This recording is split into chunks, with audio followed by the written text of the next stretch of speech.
नमस्कार, मैं हूँ मनविंदर। आप सभी राष्ट्रवादियों का एमबीए नेटवर्क में एक बार फिर से बहुत-बहुत स्वागत है। टीएमसी के बागियों ने ममता बनर्जी को जिस हाल में खड़ा करके ला दिया है, उसके बाद अब ममता बनर्जी ऐसे-ऐसे बयान दे रही हैं, जिनसे सत्ता के लिए उनकी तड़प बिल्कुल साफ दिखाई दे रही है। और इसी बीच ममता ने एक गंदा ड्रामा खेला है, पुराना ड्रामा दोहराया है। लेकिन इसकी स्क्रिप्ट सुवेंदु अधिकारी ने जब्त कर ली है। मामले की जांच एसआईटी को सौंप दी गई है। अमित शाह पहुंच रहे हैं। अब ममता की घेराबंदी शुरू हो गई है। तो क्या है घटना, क्या है ममता का इरादा और क्या हालचाल है ममता के, इस सबको समझते हैं। मेरे साथ जुड़ चुके हैं, आप देख रहे हैं साथ वाली स्क्रीन में, उदय भानु बनर्जी सर। सर नमस्कार, बहुत स्वागत है आपका। नमस्कार मनविंदर जी, नमस्कार आपके सारे दर्शकों को भी। सर ये क्या ड्रामा करवाया है ममता बनर्जी ने बरईपुर में। ऐसे केस तो बहुत पहले होते रहते थे, उसके लिए ये क्या कांड करती थी, लेकिन एक अचानक से इन्होंने ड्रामा करवा दिया। मैडम, मुझसे पहले 24 घंटे पहले इस घटना के ममता बनर्जी अचानक लाइव में आती है। कब आती है? जब इनकी खुद बनाए हुआ प्रेसिडेंट चंद्रिमा भट्टाचार्य, जिनको इन्होंने इलेक्शन के बाद उस पद पे बैठे थे, वो अचानक रेजिग्नेशन दे दिया। अब रेजिग्नेशन देने के बहुत सारे चीज होता है, लेकिन ममता को साथ में बिल्कुल जो है छोड़ के सब चले गए। अभी ममता दीदी 5 आदमी को भरोसे में अपना बैठे हैं, और इस 5 आदमी के पार्टी जो है ममता तृणमूल, इसमें अब बोला वही पार्टी चलाएंगे। बहुत बढ़िया है, कोई भी चला सकते हैं। लेकिन अचानक लाइव आने का मतलब क्या है, और लाइव में क्या हुई? पहले तो इन्होंने सारे गद्दारों को नाम लिया। तो इनके मुंह पे गद्दार सुनते सुनते बंगाल के जो आम आदमी, इन पे कोई असर नहीं होता है, क्योंकि ये पिछले 5 साल के पहले गद्दार थे इनके आंखों में शुभेंदु अधिकारी। उसके बाद शुभेंदु अधिकारी की पिताश्री के नाम पे गद्दार के बेटे। यही अब इनके पास गद्दार जो है वो ऋतुव्रत, चंद्रिमा, फिरहाद हाकिम और सारे जो है जो उनको छोड़ के चले गए। अब ये लोग जो है इनके अच्छा काउंटर आर्गुमेंट ये दे रहा है। ये बोल रहा है जो हम तो गद्दारी नहीं किए 3MC के साथ, गद्दार तो ममता बनर्जी खुद अपना बनाया हुआ पार्टी के साथ किए। कैसे? क्योंकि वो सबसे बड़ा गद्दारी तो ये की है जो उन्होंने अपना भतीजा को ऐसे हरकत करने दिए, जिसके चलते जहांगीर, शौकत, शाहजहां और सारे ये तमाम जितने लोग अभी अंदर में है, इन लोगों को कैसे बना दिए थे। दूसरी बात, बड़ी आश्चर्य की बात है, पहली बार ऑन कैमरा ममता बनर्जी शुभेंदु अधिकारी को मान लिया वेस्ट बंगाल के चीफ मिनिस्टर। ये भी अच्छी खबर है। और उन्होंने याद भी दिलाया शुभेंदु जी को, जो आप भी तो कभी तृणमूल में थे, आप तो 10 साल तृणमूल में थे, अब 5 साल आप भाजपा में चले गए, तो सारी ये जितने आपके साथ ये लोगों को ले गया कि ये सब दूध के धुले हुए हैं, आपको वॉशिंग मशीन में तैयार करने के लिए, साफ करने के लिए। तीसरी बात मैडम, बड़ी इंडिकेटिव है, छोटा सा, ये ज्यादा मीडिया में आया नहीं मैडम, लेकिन इसका तात्पर्य क्या है मैं आपको बताता हूं। मैंने क्लिप देखे, कहीं नॉर्थ बंगाल में छोटा सा कस्बा में, कल आपको मालूम है, कल जो है सेकेंड फेज अन्नपूर्णा भंडार के पैसे महिला को अकाउंट में दिए थे। ये चीज ममता बनर्जी ने अपने लाइफ में बताया। जो हमारे टाइम में जो लक्ष्मी भंडार चलता था, उसमें करीब 2-2.5 करोड़, जो 2.25 करोड़ उसमें लाभार्थी थे। अभी देखिए बीजेपी आने के बाद अभी सिर्फ 125 करोड़ जो है लाभार्थी, मतलब 1 करोड़ करीब निकाल दिए ये लोग जानबूझ के, और जानबूझ के निकाल दिए। और उसमें सबसे ज्यादा जो है हमारा माइनॉरिटी के महिलाएं, इसमें उनके ऊपर ये चीज हुई। अब 1.25 करोड़ इसीलिए हुआ क्योंकि बहुत छड़ाई सफाई बचाई हुई, मतलब एक आदमी जो है, ये औरत की स्कीम है महिलाओं के लिए, लेकिन इसमें सारे आदमी जो है वो एक छोटा सा पंचायत जिसमें करीब 500 आदमी के पंचायत है, बस्ती गांव है, उसमें 28 ऐसे इंसान है जो 3-3, 4-4 अकाउंट खोल के पैसा हड़प रहा था। अब ये सब बंद हो गया तो इसीलिए नंबर घट गया। लेकिन शुभेंदु जी उसके साथ ये भी किया जिनके नाम SIR के एडजुडिकेशन प्रोसेस में है, या जिनके नाम जो है पहले लक्ष्मी भंडार में थे लेकिन किसी कारण में ये नहीं हुई, अपलोड नहीं हुई, तो सारे सबको मिलेगा। और अभी तो सरकारी अधिकारी घर घर जाके फॉर्म फिलअप कर रहा है। ये नहीं है जो कोई TMC पार्टी ऑफिस में ये सब या भाजपा के पार्टी ऑफिस में ये फॉर्म डिस्ट्रीब्यूट या अपलोड हो रहा है। एक तो बात ये सबसे बड़ी फर्क है, दर्शकों को समझना चाहिए। अब ममता बनर्जी का ये सब क्यों बोल रहे हैं लाइव में आके? क्योंकि इनको अब पता चल गया बिना कुर्सी ये एक दिन भी नहीं रह सकते हैं, और बिना प्रोटेक्शन के एक दिन, एक मिनट के लिए सड़क पे नहीं उतार सकते हैं। ये और इनकी 5 जो है नेता इनके जो साथ है, और ये 5 नेताओं के ऊपर अंडा टमाटर गिर चुके हैं। तो पेट में दर्द तो पहले बात इसी में है। दूसरी बात है, राजनेता अगर जमीन पे नहीं आता है तो उसका कोई एक्सिस्टेंस के बहुत बड़ा सवाल होता है, उठ जाता है।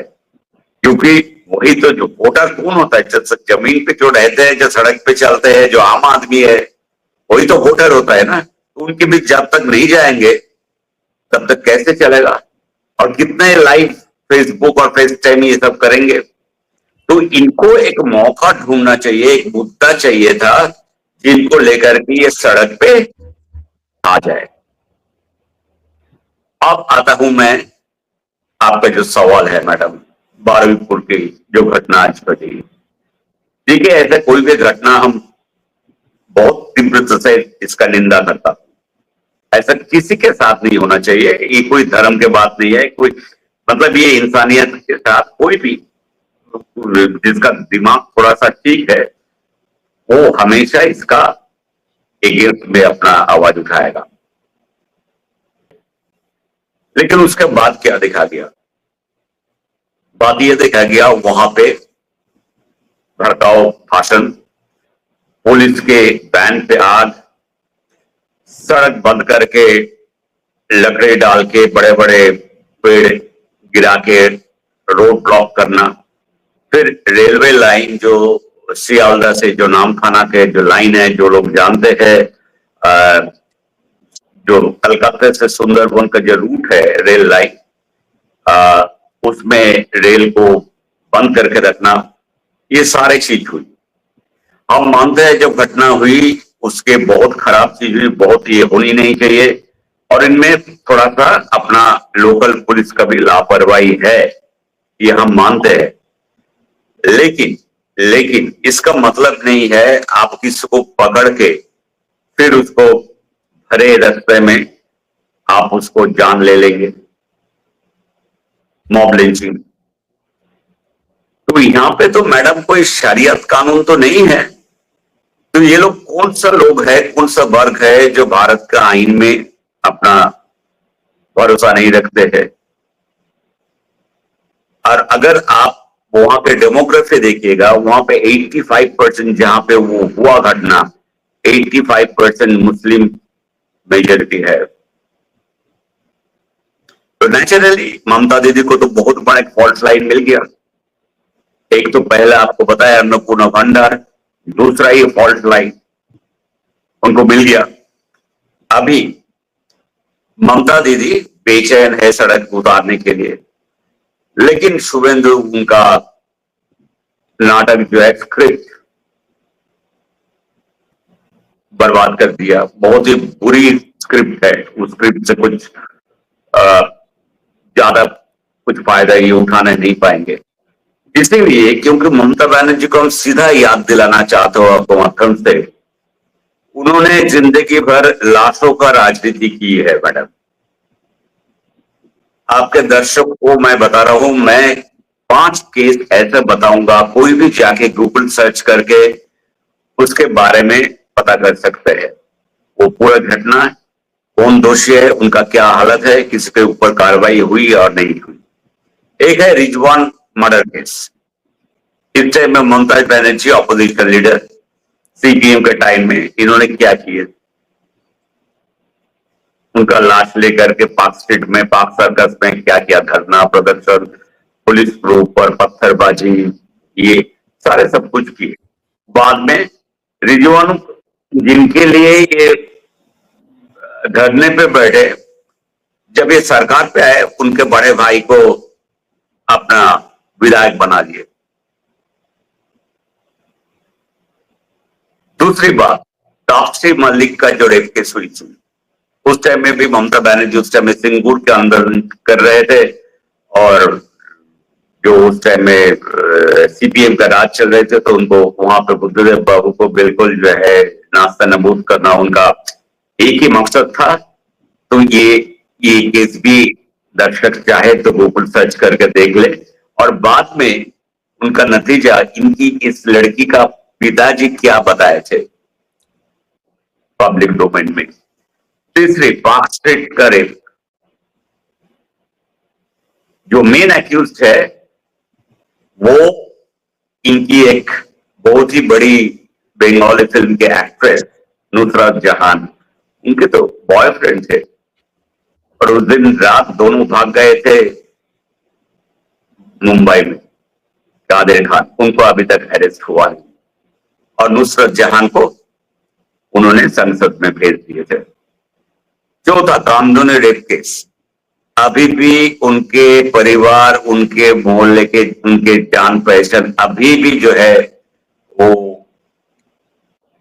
शुभेंदु के पास जाके पिटीशन पे पिटीशन दे रहे, जो जिनको लोअर कोर्ट में, जहां पे एक्यूज को सारे 4 एक्यूज पकड़े गए थे, 6 एक्यूज को पकड़े गए थे, उनमें से 4 को फांसी की सजा सुनाई थी।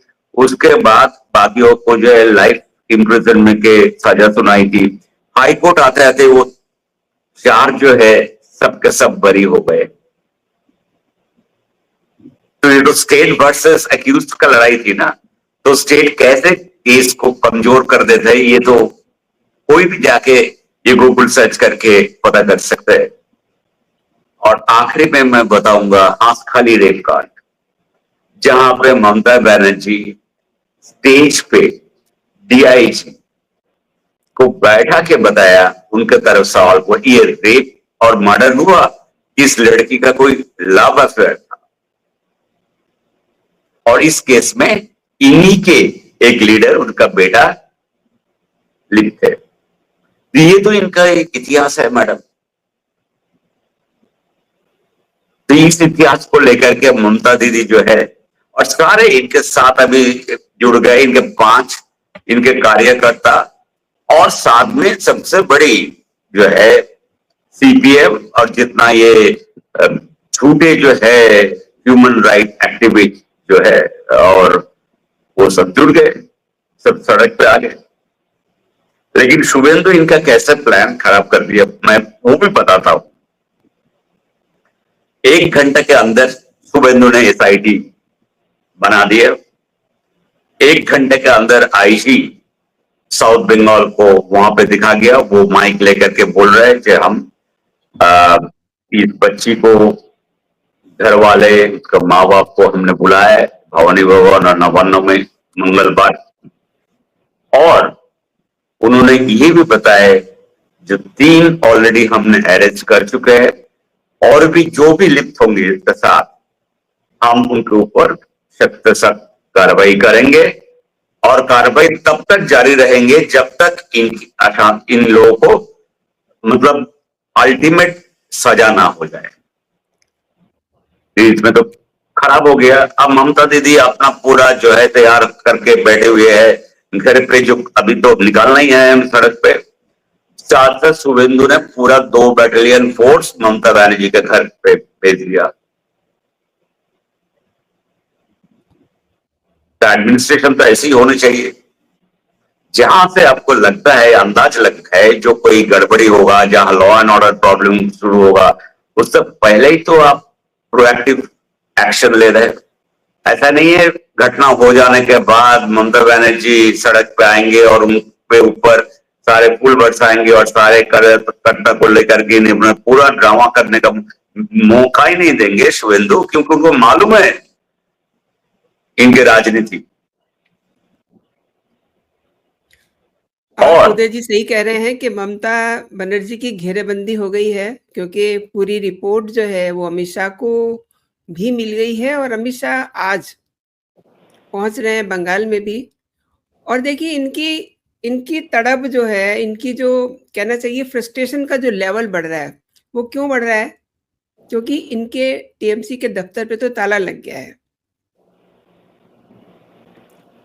टीएमसी का जो दफ्तर है वो रेंटल प्रॉपर्टी है, उसमें रेंट एग्रीमेंट जो हुआ उस पर फिरहाद हाकिम का सिग्नेचर है।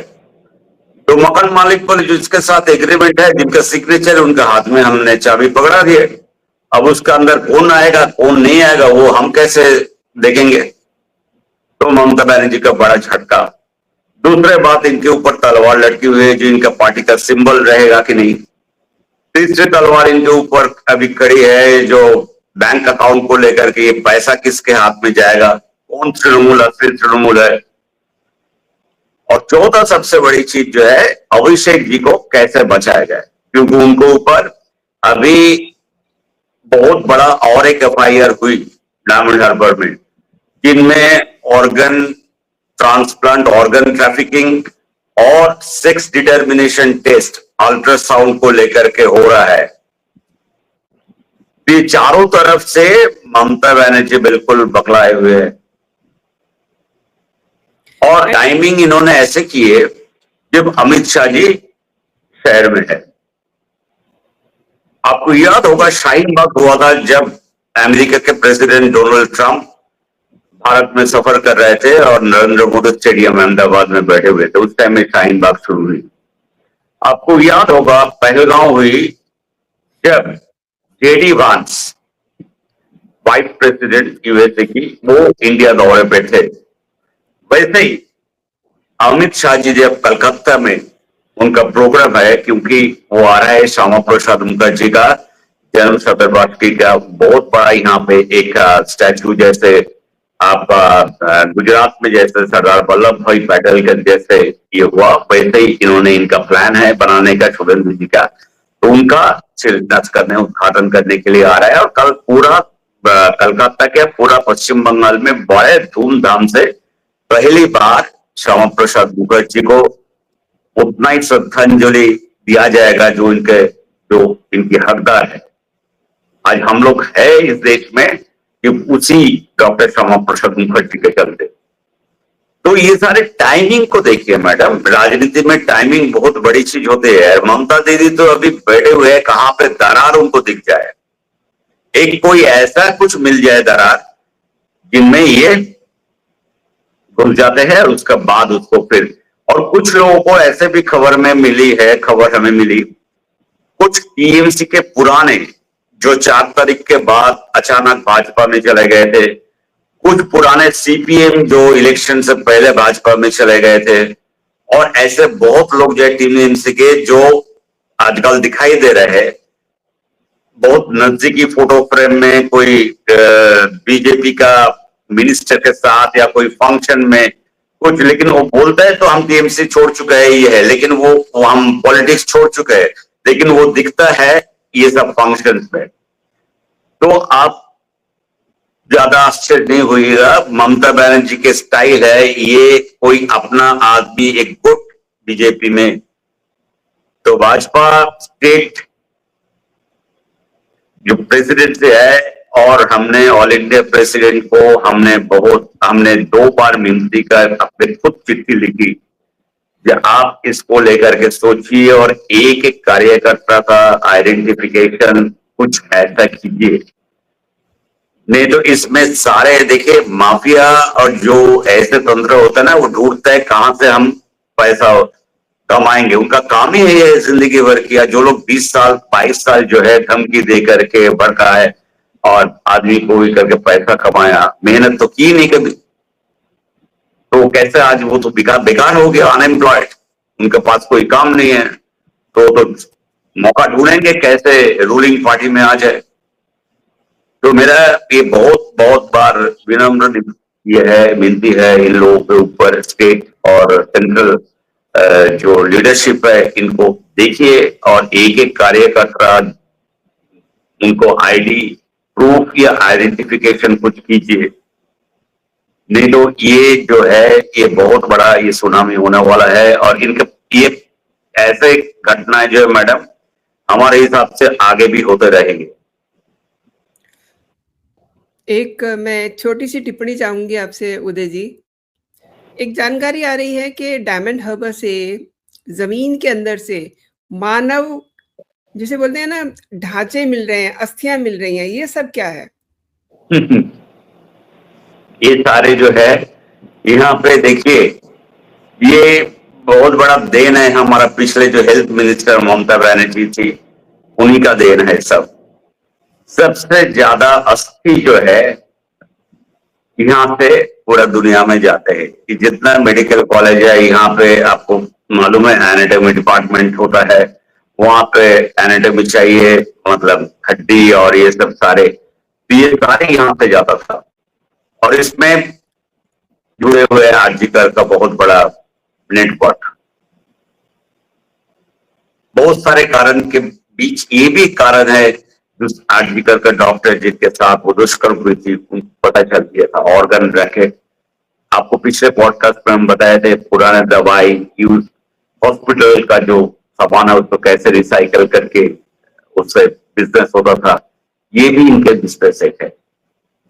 यहाँ पे ये लोग मतलब कोई चीज छोड़ा नहीं, इंसान, इंसान के अंग, इंसान के पैसा, जमीन, मतलब जो भी मिला सब लूट किया। सही कह रहे हैं उदय जी। इतने सारे, कहना चाहिए, कुकर्म इन लोगों ने किए हुए हैं और अब इन्हें अंदर से फ्रस्ट्रेशन हो रहा है कि हम सत्ता से बाहर हो गए हैं, पार्टी कार्यालय पे ताला लग चुका है, खाते सारे सीज हो गए हैं और बागी तो आप देख ही लीजिए जो कुछ कर रहे हैं। आपने उदय सर मेरे शो के लिए समय निकाला, मेरे लिए समय निकाला और मेरे दर्शकों को आपने महत्वपूर्ण जानकारी दी। आपका बहुत बहुत धन्यवाद। जय हिंद, जय भारत। जय हिंद मैडम।